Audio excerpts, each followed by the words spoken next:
But please come back because we are going to have to start the second panel shortly. Started in sharing the lessons learned while we visited both Barcelona and Madrid. And thank you to all of you for your attention this morning.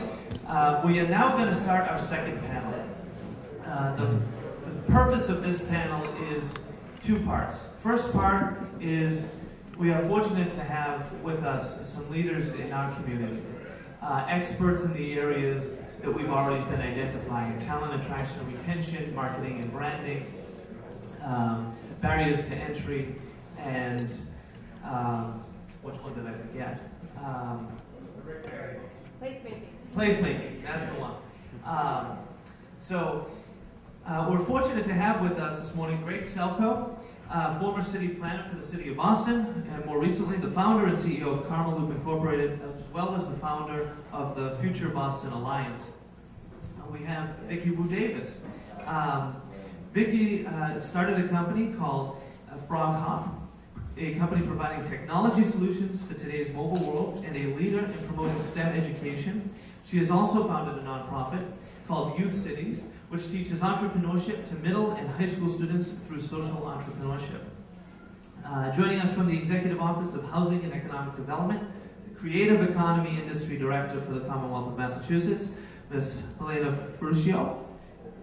From Cambridge's Kendall Square Association, their Executive Director and a real expert on placemaking and innovation economy, Travis McCready. And finally, the President of Ad Inc. and a leader in developing innovative solutions to Boston's housing crunch, Mr. Fred Kramer. Thank you all for joining us this morning.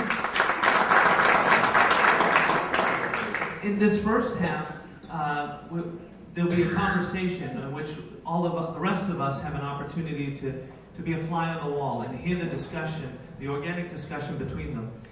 The second half will open that discussion for all of us to be a part of.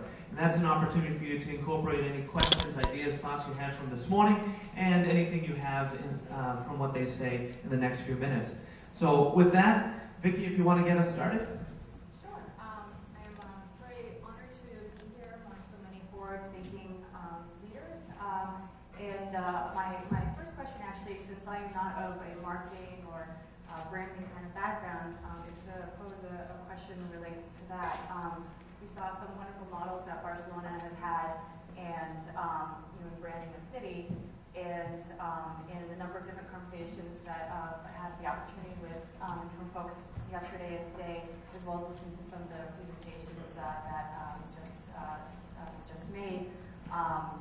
There was talk about the innovation district within Boston, and there was talk about Greater Boston. And I was curious, and Barcelona does have a lot of great branding efforts, and it's sort of geared towards, Barcelona city kind of branding thing. And I was curious how, when you get a bunch of really innovative and excited people in one room, there's a lot of talk about collaboration, and then there's also, everybody goes back to their workplaces, the actual execution of it. And branding and marketing, I can see how Greater Boston and everybody can kind of glued together, but then you have some physical attributes such as signage and things of that sort, which you can't necessarily have walking into every part of Massachusetts and feel like you're in the innovation district.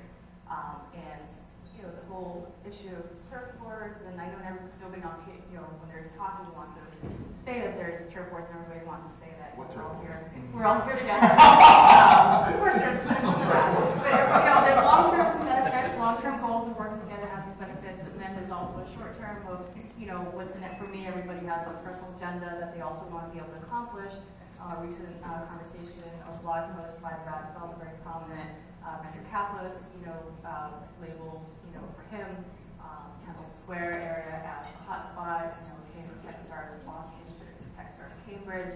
Response was to challenge him to check out the innovation district. So I was just curious the realities of, making this happen, and how does that move forward? I'll jump in on just one observation. I didn't get a chance to go to Barcelona, but the one thing I did notice when I prior presentations, a lot of Barcelona's branding was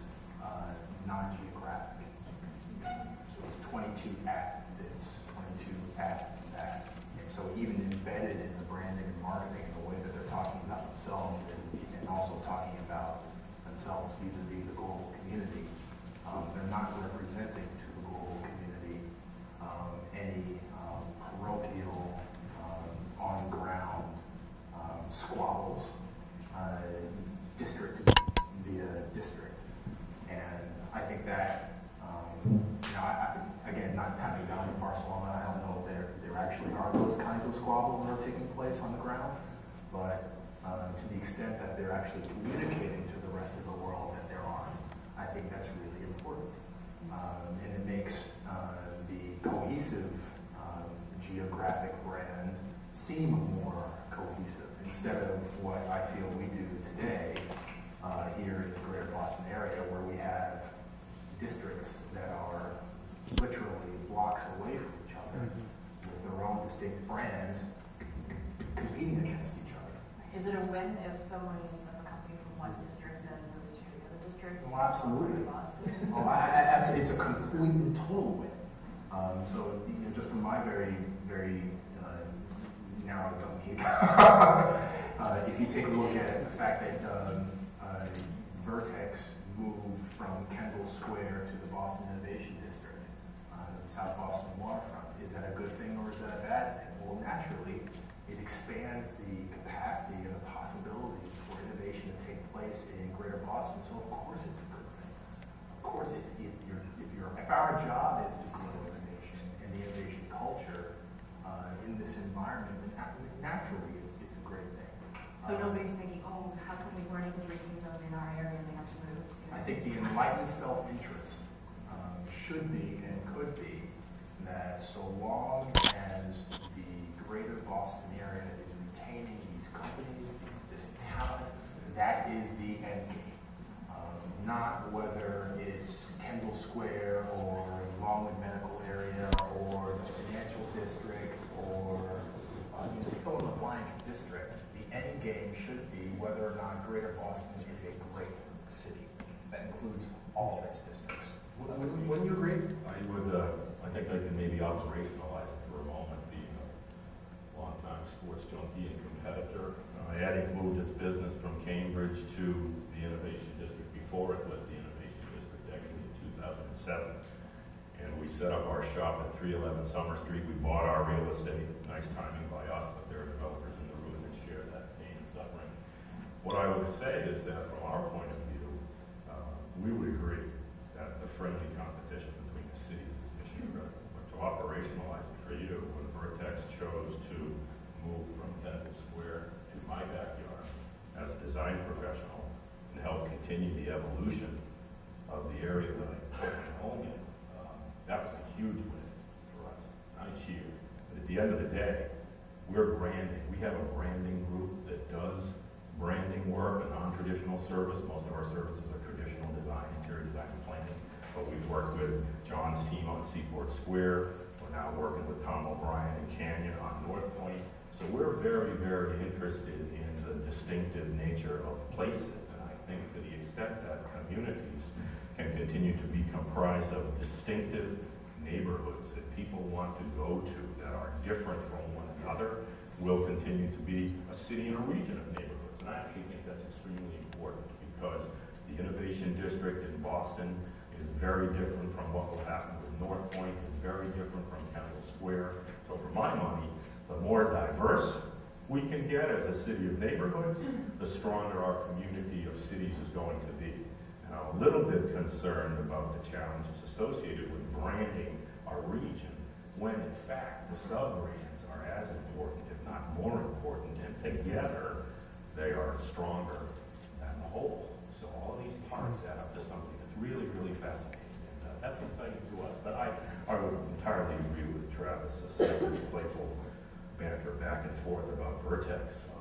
We need all of these evolving companies who are growing to keep their talent in Boston, keep their businesses in Boston, and enable Boston to retain and enhance its world-class city status. I have some thoughts on that. I would generally agree with a lot of what Fred said, but I have a slight disagreement in that I think that having too many brands is confusing. The fact is that Boston's the second or first smallest city in the land area. I'm talking about Boston proper. If Cambridge, Boston, Brookline, Somerville, Chelsea, Quincy were in Chicago, they'd all be in Chicago or New York City. So in terms of Columbus, Ohio, you have half the state is 300 square miles. So I think that we, as a region, those areas are known. You know, and I'm biased. I'm a native Bostonian, and I believe the Boston brand is the biggest. Obviously, Cambridge, Harvard, things that are associated with Boston are important brands. But if we're going to go out to Barcelona, we're going to go to London or Tokyo and try to brand our region, I think Boston's a good way to look at the region. And I think the more we can retain the unique characters of the neighborhoods and everything, I completely agree with that. But I think the more we can break down barriers between at least the core part of the city. I mean, for example, if I generally don't use a car to get around Boston, so if I want to take a taxi to Cambridge, or vice versa, I'll be standing in the street in Boston trying to flag down cabs, and the Cambridge cab empty will go by me, one after the other. And the reason is because in Boston, the Cambridge cabs can't pick up, and in Cambridge, Boston cabs can't pick up. In Brookline, Cambridge and Boston cabs can't pick up. So, but we're all in this tiny little area, so I think there's some really important things we need to do collaboratively to understand that there's our unique identity, and for lack of a better term, there's a greater Boston core. I'm not talking about Framingham and all those places, which are also important, but there's a core central city, and I think some of these barriers with permitting and rules being so different in just a very small area makes it difficult for entrepreneurs and certainly out-of-towners to understand what the hell is going on. So I'm the new kid. I've only lived in Boston for about 3 months now. So if I can offer anything to this, it's not that I really know what's going on and I've been here for so long, it's that I'm new and I don't know anything. Or I started not knowing anything 3 months ago, or very little, and sort of had more of an outsider's perspective coming from the Berkshires. So as I started to have my meetings, basically I started to be like, all right, what newsletter should I subscribe to? Who should I meet with? What's going on? And the lists, I can't tell you how long these lists were. There'd be like 45 people. I'd be scribbling like 5 or 6 pages of names and emails to be like, you need to meet with this one and this one and this one. Oh, and they do this and they do this and they do this. And it was amazing and overwhelming. And everybody did such a great job in their part of the entire puzzle that I realized was not, obviously my job is for the entire Commonwealth, but there were so many contexts and so many people doing so many amazing things that it was slightly overwhelming as a newcomer. And also, I think when we start talking about brand, we can talk about a logo. We can talk about, something, some unifying, signature or whatever for a city. But a brand is only as good as it functions. And if we really want to make this brand real and hit the ground running, it's where the rubber hits the road on the function of the brand. So, and I think that that's what really came out of the last panel. I was so interested in hearing, one streamlined way of doing something is so interesting, although I think we do cover so many facets. The It's All Here brand makes a lot of sense sometimes, because you're like, wow, it really is all here, especially when you start really diving into the intricate pieces of it. So, as a new kid, I am just more and more impressed by the quality and quantity of work that is happening in Massachusetts, and I think that we have a real asset just by virtue of working together. So, but just to push you a little bit on that, you're coming from the Berkshires, Berkshire Creative, and you did a really incredible, effective job of creating an arts brand for Berkshire Creative, and at a time when arts funding is kind of a challenge. You did that using your website, crowdsourcing your website, and things of that nature. And I think the Berkshire Creative brand today is effective. Would you say the Greater Boston brand today is effective? I mean, this is, again, I'm pushing you on your outsider's perspective. Would you say our brand is effective? Well, I wouldn't say there was one email that everyone told me I should subscribe to. There was not that. Or one, oh my God, you gotta connect with this one bit. Everybody was sort of had their own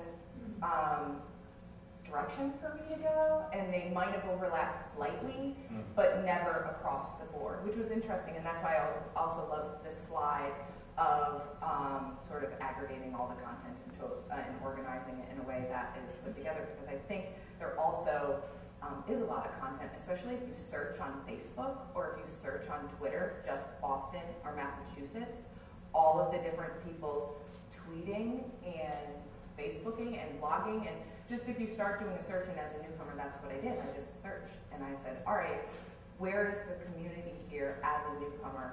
And I also think that something that came up earlier today was someone was like, so how do you like Boston? Like, what's going on? I was like, well, I think I get invited to a lot of things because of my title, and which is great. I mean, you know, like, I hope to, you know, use that in a way that works, but someone like my boyfriend just moved here a month ago, and there isn't any support. You're not taking him with you?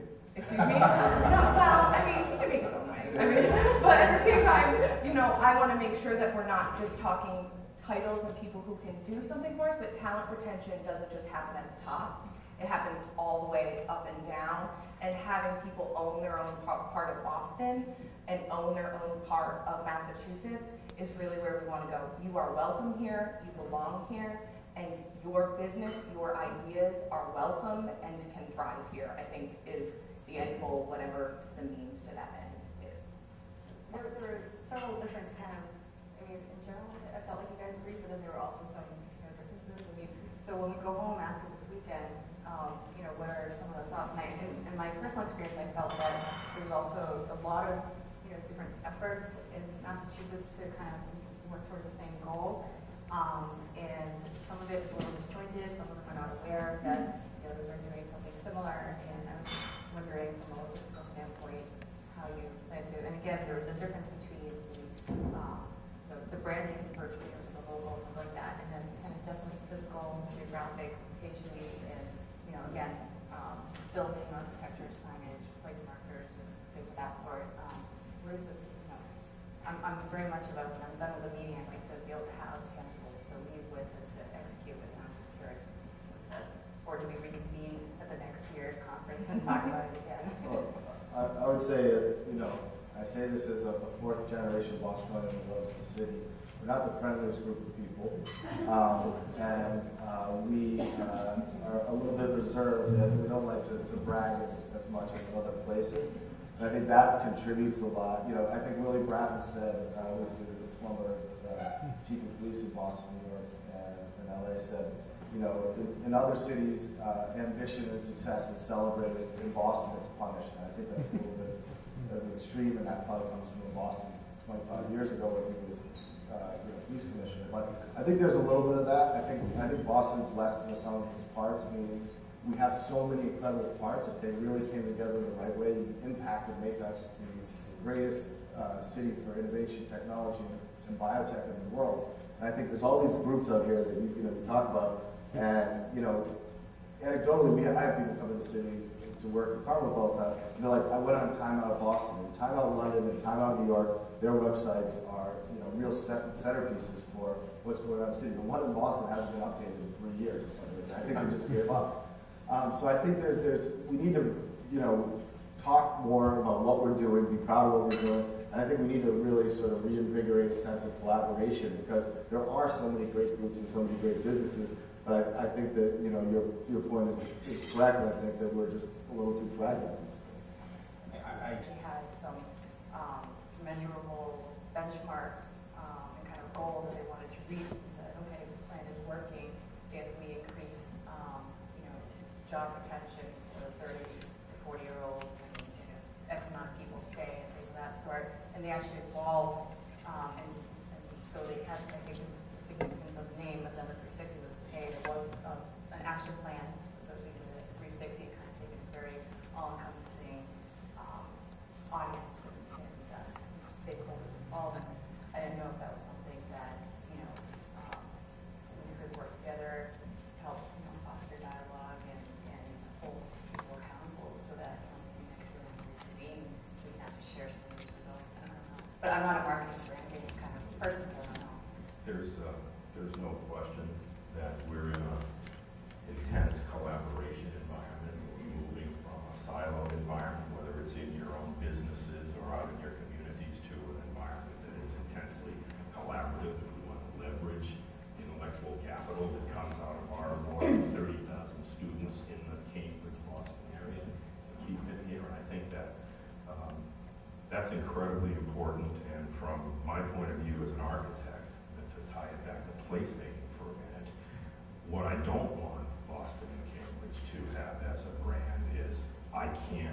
live in that city, but they can't afford it, and I can't afford to grow my business there. I think that the student population that we turn out, go back to some things I heard earlier when I walked in the door, folks were talking about housing. My firm does a tremendous amount of work in the market, housing environment, and there are some serious challenges there. My staff, half of my staff make between $40,000 and $70,000 a year. So how do we find a way to create places that are diverse and mixed use? The urbanization of our globe will continue. I think by 2050, 75% of the human capacity on the globe will live in cities. What's the nature of those cities, and how do we crack this housing issue so that it's not simply luxury housing in our communities, but housing that allows somebody to come out of a tight dormitory environment where there's 4 kids in 900 square feet to something that doesn't immediately put them into a $2,200 to $2,500 rent and 1,100 square feet for 1 or 2 people. So I brought with me today, and we may discuss it afterwards if folks are interested, a whole series of housing studies. But our clientele is developers. We're working with people that also want to try to infuse a certain type of housing into Boston. It's the only, not only John would disagree, it's not the only financeable asset class today, but multifamily housing is a financeable asset class that's being delivered at peak pace again in Boston. If it's delivered the same way it was in the last run-up, it will simply perpetuate the brand that I can't afford to live in my city if I'm a young professional. So I'm very concerned about what we might try to do so that we don't get an adverse brand. I think what Fred said is 100% correct. I think it's one of the biggest problems that we face. I worked at the Boston Redevelopment Authority before I started Commonwealth, and I was on the Mayor's Housing Advisory Committee. I helped write the 2000 housing strategy document. The key is volume. And you know, even though I did that, I'm very critical of the city and how they approach things. The fact is, it's very, very difficult to build anything in Boston. If you don't work with a certain group of people that have an in with the administration, it's very hard to get permits.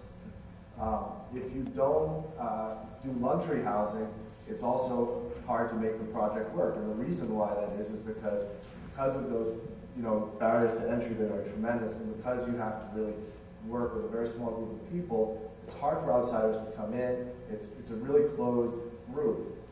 And I think that that's bad. If the only way we're going to be able to really get ourselves out of this housing crisis is to build more multi-income housing developments.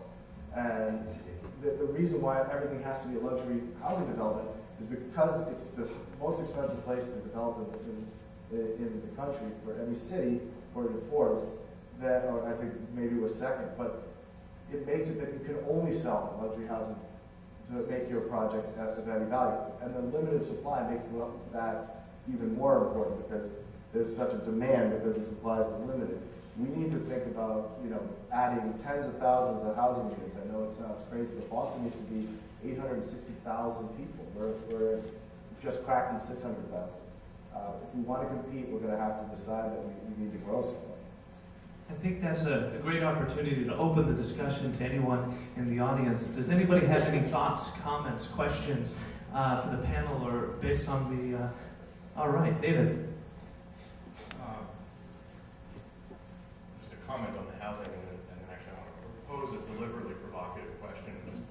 If you actually look at the housing data, Boston actually did pretty well in terms of adding housing units, thanks to that housing strategy. The rest of the region, and the data is actually pretty clear, this was the only economic run-up where housing production didn't follow the economic boom, and not surprisingly, housing prices went up. So we want to be careful, this is in terms of Boston. I disagree in that Boston is by far the largest populated area. Maybe we're doing well compared to Massachusetts, but that's a false comparison.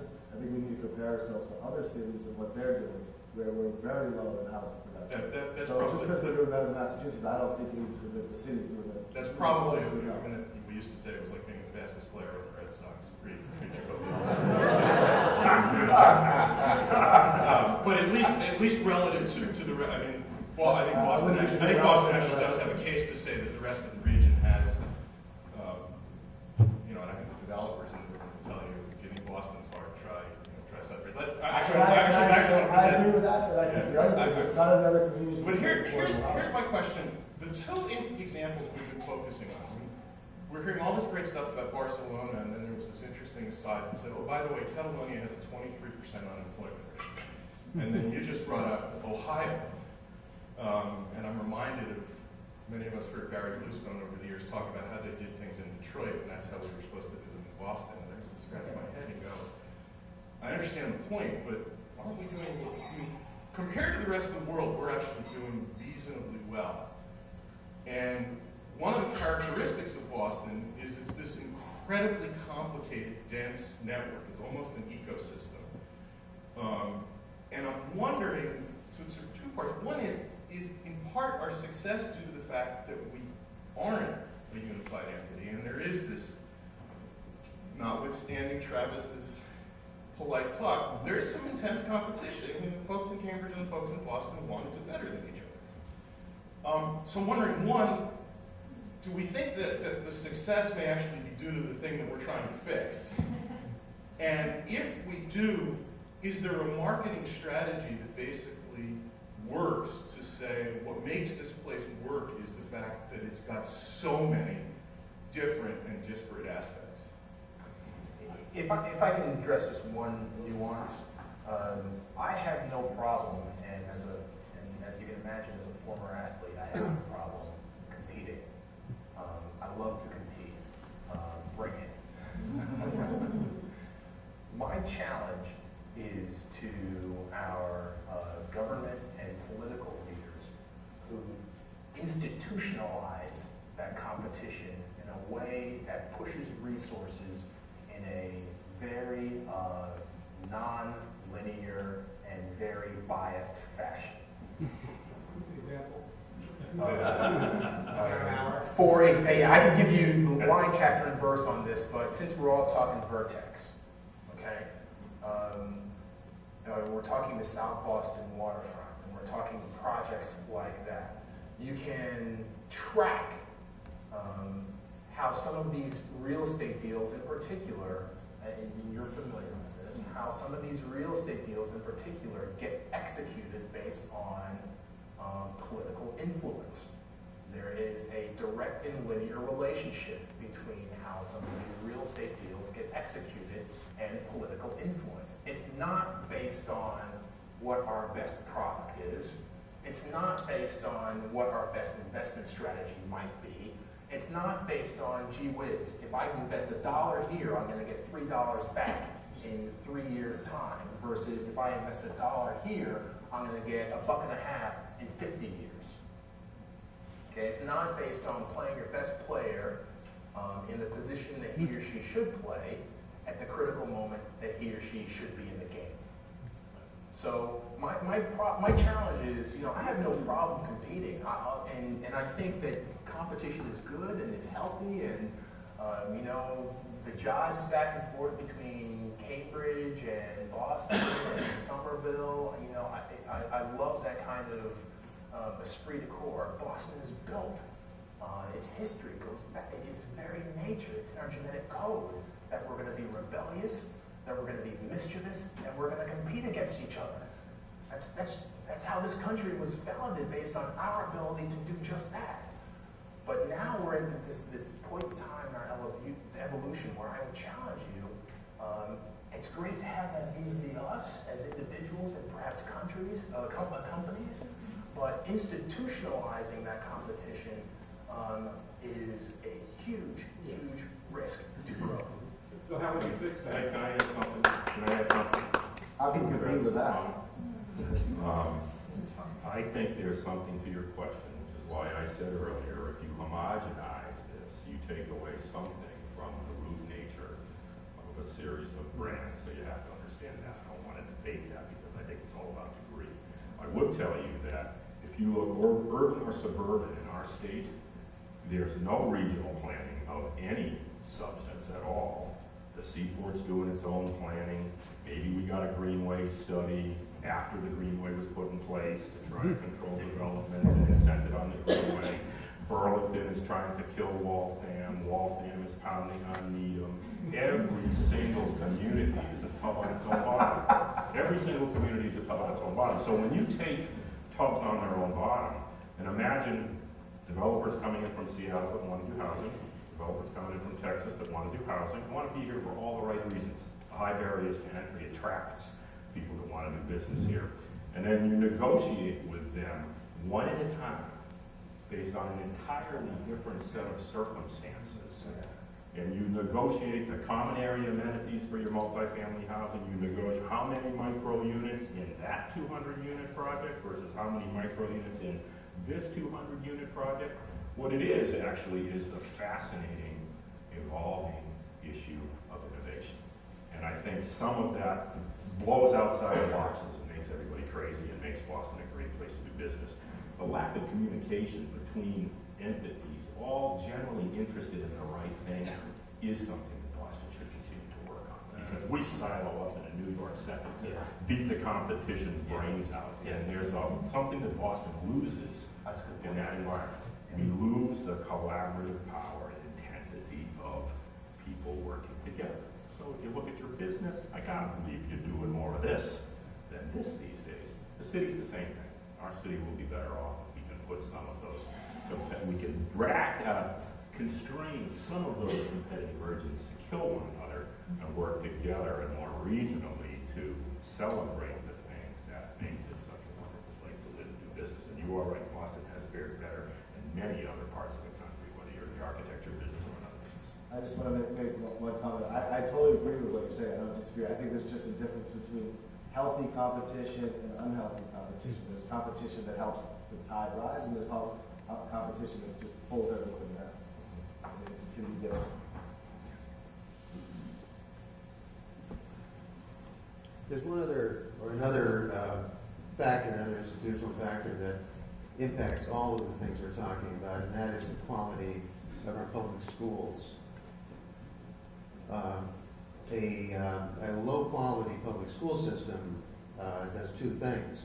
It fails to produce the workforce that any kind of innovative industry needs, which is why R&D is moving to China at a rapid pace.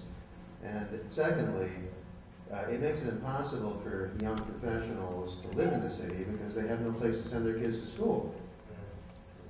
So until we really grapple with the issue of the quality of our public schools, many of the other things that we're talking about simply cannot happen. Yeah, I assume you're talking about the Boston public schools. Any of the Boston public schools are the most obvious example for Boston, clearly, but there isn't a public school until you get to Brookline, Newton, Lexington. There isn't a public school system in eastern Massachusetts that can compete with Shanghai. Right. As someone who grew up in the city and was the product of public schools, but not Boston public schools, my mother was from the town of Brookline, so I was able to go to Brookline schools. And in my neighborhood in Jamaica Plain, everyone was figuring out ways to either send their kids to Catholic school, Latin school was the only place you could go to the public schools, or in cases of African American Latino kids, they were trying to get into the MECO program. I went to school with Tito. We were both Boston residents. We went to high school together. I think the state of the Boston public schools is a disgrace for our city. We're the world leader in education, higher education. I want to be clear, not that the people who aren't working in the schools are doing an incredible job, because they are, with limited resources and a very tough environment. So I'm not knocking, there's a lot of many success stories that have been tremendous, but overall, we can't, how can we be the Athens of America with not the best urban public school system? Now, urban public school systems are always going to have issues because there's, you have to deal with a lot of people who are in poverty or low income, and there's other systemic problems and things like that. But I think if we're even comparing ourselves against other cities, I think the New York public schools have been doing better than we have. And I think there is a lack of innovation. I think it comes back to the wrong kind of competition or the wrong kind of approach, because I think that the innovation is key to changing the schools. We need to do something fairly significant, because, the schools have improved, but that's somewhat been, I think, lifted just by the fact that the city's changed a little bit and there's more resources. And yeah, I mean, I don't know if I answered the question, just to say that I completely and totally agree with you. I would suggest that if you look at other cities in our country, I chaired the Urban Land Council here in Boston for 3 years. I just finished my chairmanship recently, and I traveled to a number of different cities. And I would suggest that there's a challenge that we should levy to business, to public entities, to jump in more aggressively than we are already as it relates to the quality and character of our urban school systems. I'll focus on those for a minute. I'm a public school kid too. It's a suburban public school kid. But I think that to the extent that business really gets involved and takes ownership along with public funding and public support, that's when our school systems will begin to change. It won't change if we assume that the public funding mechanism is going to be the way to grow our school system. It'll never happen. So I think that whether it's Vertex taking an active role in trying to find a way to support housing that will allow their staff to stay and live in Boston, and also looking to create school environments. And again, I don't want to suggest that business isn't doing anything. Business does a lot. But in fact, I think it needs to do more. And in other cities across the country, it does.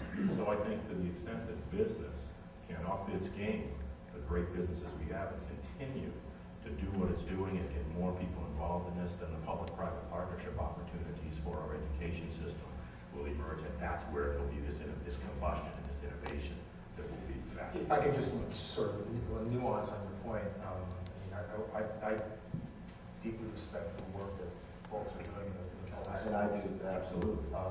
I also deeply respect the investment that is being made by individual companies that are in the greater Boston area, investing in the public school system, investing in the Cambridge public school system, and throughout. I think part of the challenge, when you say business upping its game, I think we do have 1,000 points of light challenge in that each individual company is doing something in the public school system in their own interests to try and move the public school system, but those individual increments are not affecting change. Yeah. I think it's the disparate nature of them, but I think, and I want to be very clear, I don't want to insult the teachers and the people who are doing an incredible job. Absolutely. That wasn't my intention. One of the things I was just thinking concretely is, we have all these colleges in Boston. Why doesn't every single college kid who comes into Boston, that's part of the college experience, spend 6 months helping kids in the school? That's, if you ask Northeastern, you ask BU or any of these people, they'd sign up in a second. One, because I think we make it look good, and you don't want to say no to that, right? But I think that, we have some low-hanging fruit that we could really bring into the schools without even spending any money. Well, definitely, I think, initially, overhauling the school system is a very, very long process. But I do agree that kind of outside help, additional enrichment programs or whatnot can be key, like your suggestion of college students. One of the things that I'm trying to do in the cities is actually, again, working with various schools to, and this isn't the core training of the class curriculum, but we try and inspire kids to learn entrepreneurship. And the reason that I chose kind of younger crowd, middle school and high school, is to actually inspire. And some of it is the school system. Also, there's the other end of trying to motivate the students to also want to work harder, because it can't just be relying on the teacher. It has to be a joint partnership and learning. And so what we're trying to do is say, okay, let's try and catch you guys at a little bit of a younger age and try and take interesting subjects, understand what you're passionate about, what your interests are, and tie in all the different things that you're learning in school and showing you why they're important to learn. The reading, the writing skills, the math skills, numbers, these can translate into you having a successful business of your own. We do have a kind of a social bent to it, which is basically, think about also your local community, your classmates, what other people are going through. So can you be entrepreneurial and solve local community issue at the same time, and also learn a lot of lifelong skills, networking, public speaking, PowerPoint presentations, how to take an idea that you have, channel it in a positive way, utilize all the skills that you're being taught in through the school systems, finding the relevance in it, and then working towards basically a competitive environment, and you mentioned people like competition, and then trying to compete for $1,500 prize money plus specific mentoring advisory board to help launch There's that. a lot of Air Jordans with that. Yeah, and then in addition, we're also trying to provide internship opportunities for the kids as well. I mean, I was always a pretty good student, but I always enjoyed my classes much more when I found how they're actually relevant to what I was interested in or what I could do outside the real world, not just within the classroom. So I think a lot of responsibilities, can be shifted, can be done through outside organizations. And again, we're working with private schools, public schools. It's a socioeconomic mix of students, which is how the world works anyway. It's not all low income, all affluent, people working in kind of segregated environments. So I think, a lot of it does come from outside initiatives, and companies maybe supporting, one of the outlets is supporting the enrichment program, so to speak, as a way to make that happen. Can I make a comment that kind of bridges a few different points that have been made? So when I think about the kind of warring, potentially, districts and how we've even this morning talked about the districts for development, the Seaport District, Kendall Square, Longwood, but we don't even mention, for example, the Dudley Square area and Melnia Cap, which is, from a transportation point of view, the new Civil Line, so close to the Seaport District. And I live on A Street in Channel Center, so I'm trying to live right between those That's two. collaboration right there. But we're not, and businesses can do a lot of things, including that fabulous program that we just talked about, but even helping us, even this group, think about the expansion of some of these districts and the various, that would be a fabulous area for consumer products, the food cluster, places where the diversity of that neighborhood and where there is space, a lot of space. If we even thought about it as one of those sub-areas. Then the second thing I would say is I would just actually challenge this group a little bit. I think I heard one of the recommendations about our brand being innovation and talent. I personally, innovation doesn't mean anything to me. If anything, frankly, it's a little bit exclusive. It's to me all about the creative class, and it's all about what I'm worried about with regard to the innovation district. And so I just wonder whether, if we're really talking about a brand that's going to actually be about all of Boston and all of what's good about Boston and the potential of Boston, is it innovation really? How did we get there? And I'm new to this group, so maybe it's the right answer. Yeah, sometimes I feel like we use innovation and entrepreneurship interchangeably, and there's Tim Rowe in the audience from the Cambridge Innovation Center. Hey, Tim, you're a good person to talk to about this sort of thing. We've talked about this a little before, but sometimes I do feel like we do use innovation and entrepreneurship interchangeably, and I think, again, using Kendall Square as an example, we celebrate the entrepreneur that opens the new restaurant, the great new roasted meats restaurant, as much as we celebrate the person who has the great new app or the great new molecule that gets acquired by a biotech company. And I think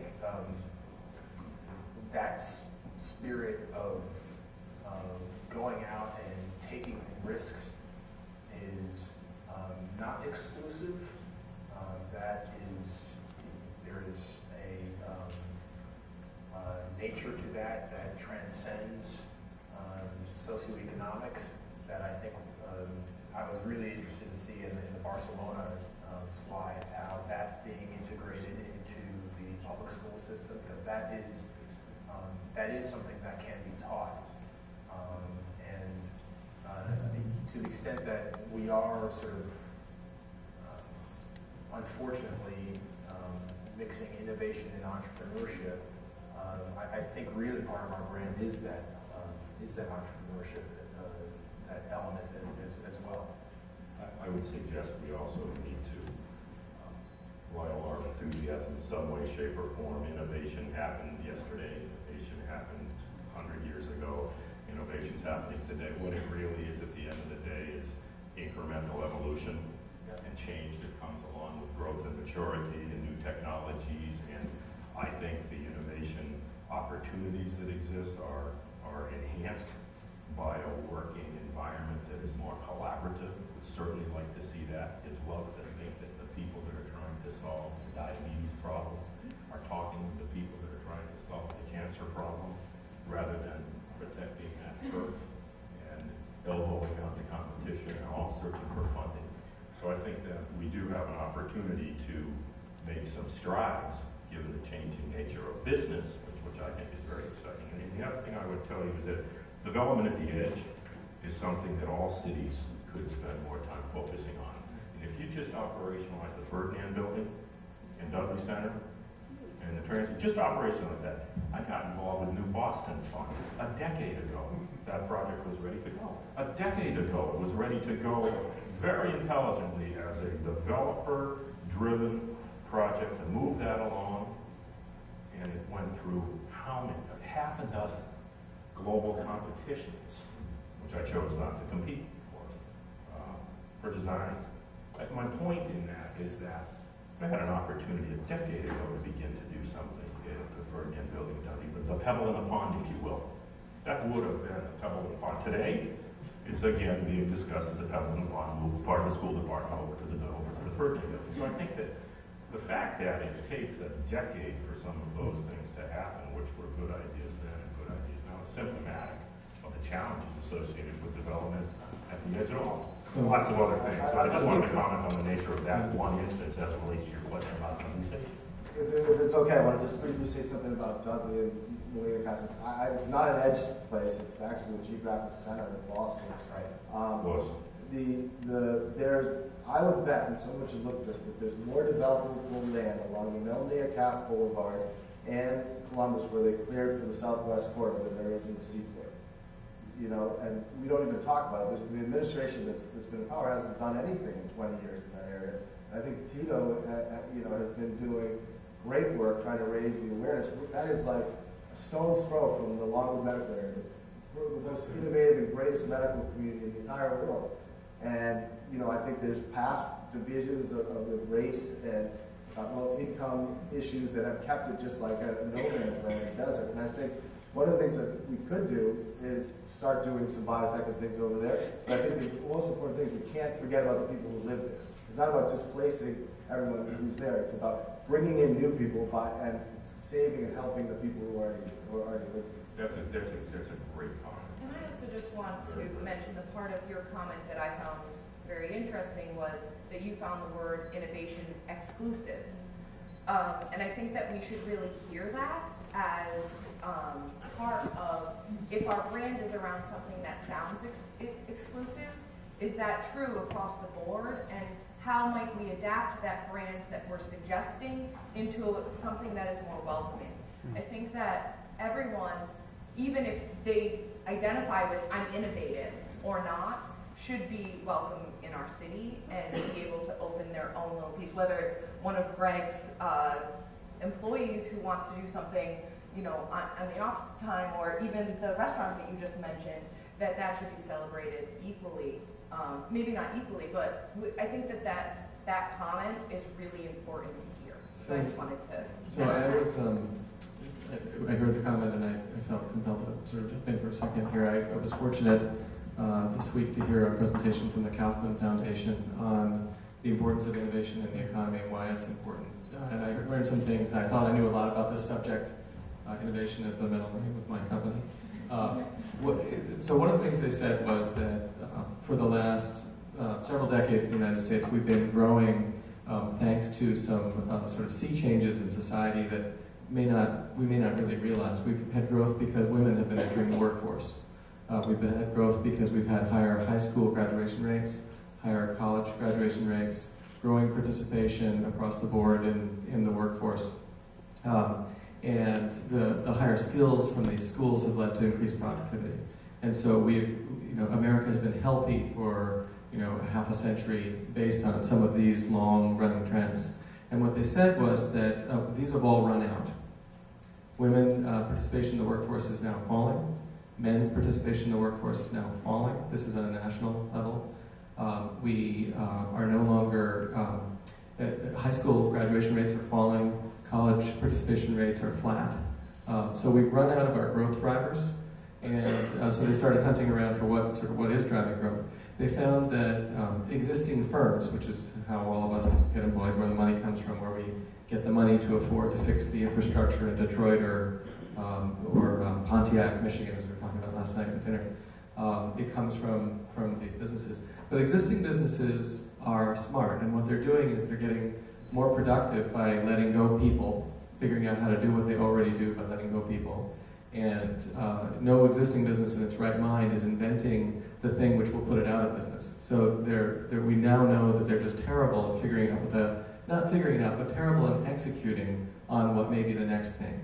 And so the data show that from 1970 to 2005, they studied this 25-year period, existing firms lost jobs in almost all of those years. They dropped the United States would have lost jobs on a net basis overwhelmingly. But for every job that was lost by existing firms, and they define those as companies 5 years old, 6 years old and older, new firms, companies 5 years old and younger, created 3 jobs. So this was a new insight. This was not in the lexicon. We've had a small business committee in the Senate. It's now the Small Business and Entrepreneurship Committee because they figured out that they need to eat, right? And and this is changing. You heard this in the President's State of the Union speech this year. This is sweeping the federal government in terms of its thinking about economic growth and where it comes from. So what Kaufman said is this innovation stuff, elitist or not, and that's a whole great conversation, but is where we're going to get the growth. It is where we're going to be able to afford to have a school system that works or afford to be able to fix it.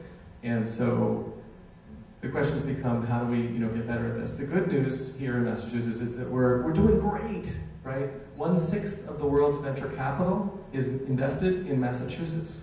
1/6 of the entire world's venture capital. It's a little bit more than our fair share. We have 30% higher college graduates per capita in Massachusetts than the next closest state. And if you look at leading countries, if we were a country, we would be the #1 leading country in the world. But isn't this the entrepreneurship? So what they said was that the innovation actually isn't working in existing firms. That if you look at it statistically, no, any firm 6 years old and older, statistically, it doesn't innovate. Now that sounds a little scary. Yeah, basically, statistically they don't. So you have to, and this is just in terms of job creation. We're talking about, but they innovate, but they're not innovating in a way that creates jobs, that creates prosperity for the community, is another way to say it. And this isn't opinion, this is U.S. Census Bureau data. So this stuff is, unfortunately, or fortunately, depending on how you look at it, it's very important. We've got to do more of it. We in Massachusetts are doing great at it, but that doesn't mean that we can't think about how to do more of it. And I'll just close on the thought that one of the inspirations that Michael got us all together here today and got the various districts, the competing, buying districts, if you will, to come to the table, is to think about what we can do together that benefits all of us, that can move the ball forward. Where can we collaborate? And I'll just pose a couple of thoughts that maybe feed into the unconference later in the afternoon if people want to think about it. Some of the areas that smart people have been thinking about that might be things we can collaborate on to move the ball forward. And Joe Caruso is here. There's a number of us from Startup Massachusetts. There are all these wonderful overlays in this community. And we put our heads together and put together a list of these.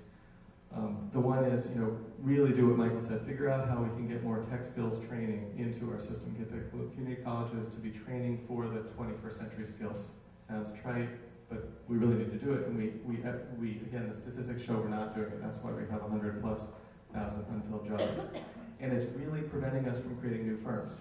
Because if you can't hire these people, you can't create those new firms. Even if you've got the bright kid out of MIT that's got the idea, they can't build a firm without the people here, without the people. And if that person comes out of India or China, that's where they're going. There's a recent study that came out of Berkeley that said that these founders from India and China, by the way, overwhelmingly the founders that are not from the US are from India and China. And they are finding that they're getting higher salaries, better quality of life, and lower cost to build their companies back home. so that we're getting a reverse brain drain now because we're now delivering on this core stuff. So we need to get those skills figured out. We need to fix the visa laws. We've all talked about this, but it's crazy. We come and train these people, and then we say they have to go away. That's something we can. These are general issues, but we can add our voice to this chorus to change them. And there is a lot of momentum now to do that. We can. Just a couple others. There's a lot of thought that in Massachusetts specifically, we're hamstrung because of our non-compete laws. A non-compete law is a form of restraint on trade, where it says if you're in the gaming business, for instance, which Vicky Wu was in, and somebody comes and you go work for one of those hot gaming companies, you can't stay in Massachusetts and go and work for another gaming company without taking usually a year or two break, which is what the non-compete says you have to do. And so you have to leave Massachusetts, go to a place like California where they ban non-competes to do that. And it's just crazy. 70% of people learn that they have to sign a non-compete after they've accepted the job. It's not something that people are factoring in, and it ties them down. The last couple of things, there's an initiative to lower the barriers to doing IPOs. There's an initiative to make it possible for people to raise up to $1 million from, as essentially a public offering. You can send out a blog post, say, I'm starting a business and I want you to invest money in my business. Have it not count as an IPO if you raise only $1 million and no investor puts more than $1,000 in. This is called crowdfunding. Not that many people know about it, but it was introduced in the Senate by our own state senator, Scott Brown. And it was mentioned in the State of the Union by the president, who also supports it. It's a nonpartisan initiative. It's really, really cool. And there's a group of people in Cambridge that started a petition around this last weekend. They launched it Saturday or Sunday. And by Tuesday, they had $4 million and like 1,400 people who committed to invest in this. Bill Warner over here is one of the kind of core supporters of crowdfunding. So just some ideas that are out there for us to think about, ways that we can really move this ball forward. Thank you. We actually have just 2 minutes, literally 2 minutes, to answer a question from Enrique, who's been waiting very patiently and standing over here. Well, this is a great opportunity to close. And I'm an entrepreneur. I'm a ground floor entrepreneur, and I think I'm going to try to represent my fellow colleagues. The big question, and I think it could be addressed with a greater kind of what kind of brand do you want to build, is what's the underlying asset that we're kind of trying to build and promote. My belief is that entrepreneurs are to an economy what a seed is to a forest, which is entrepreneurs are many. Some of them will not succeed, but they're useful for creating a big economy. Now, one of the hurdles and barriers I've seen is that the greater Boston area is not necessarily friendly to all kinds of entrepreneurs, including the innovative entrepreneurs or the lifestyle business type entrepreneurs. The system is a little bit difficult to navigate through. It's not as fluid. And my question is, would having a brand of being entrepreneur-centric, entrepreneur-friendly, regardless of where you start, where you put your company in, would that be something that would not only attract the early stage folks and entrepreneurs, but also keep companies here because they will actually reabsorb those that fail? I love that question because I have a company in Boston and employ about 180 people. We're a fashion-based retailer. That's Rule Laws is pretty much the only one. I guess Wayfair too, but it's not a typical startup type of business you find in Boston. And so we have a real big issue with talent retention because a lot of these kids come from New York or San Francisco or Tokyo or other places around the world. I'd say 80% of my staff moved here to work for us because we don't have a big pool of fashion tech types. So, and they just don't find the city fun or exciting. Now, I love Boston. I'm here. I purposely kept my fashion business here despite some of the challenges because I wanted to have an impact. But I think I've had a bunch of complaints while I've been up here, and I have quite a few more, I assure you. But you also want to try and do things that are going to improve that. And I think, so we started an organization called the Future Boston Alliance. You can go to the website, futureboston.com. And the whole purpose of that is to be sort of a group that brings people together under the idea that we want to keep cultural creators and people who are entrepreneurs and other things in Boston. we have to look at some of the way the city's run in terms of nightlife, in terms of cultural areas, in terms of venues, in terms of remembering that if we want to keep college kids in Boston, it has to be not viewed as just solely a college town. What's the first thing you're going to want to do when you graduate if you're a college kid? Is leave because you think of it as a big college campus or a kiddie town or whatever it is. So we need to cultivate that 25 to 35-year-old. And I think if you do a lot of those things, it's like we talk about the planting the seed, it's making very fertile soil. And right now, it's like you got to dig down deep to get to that fertile soil. If you're doing stuff, and I think in a more creative, not so much science and straight tech, and a lot of that's not in the city, but really more on sort of the design, cultural, fashion, gaming to a certain extent. I think the fun factor is a big deal. Well, thank you, everybody. I want to thank our panelists.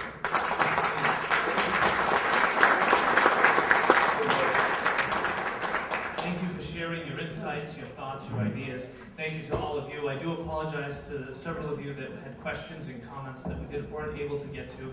But now is time for lunch. So we're going to return to the main dining room, and then immediately following lunch, we will kick off the unconference. I hope you've all had a chance to read the guidelines of the unconference in your welcome packet. They'll give you a better sense of what will happen this afternoon. But suffice it to say for now, please think about the ideas that you have, because there's an opportunity this afternoon for you to be the host of what we're calling a solution session. Do you have an idea that can address some of the challenges that have been identified this morning? So with that, please join us over in the main dining room for lunch. We look forward to seeing you at 1 o'clock.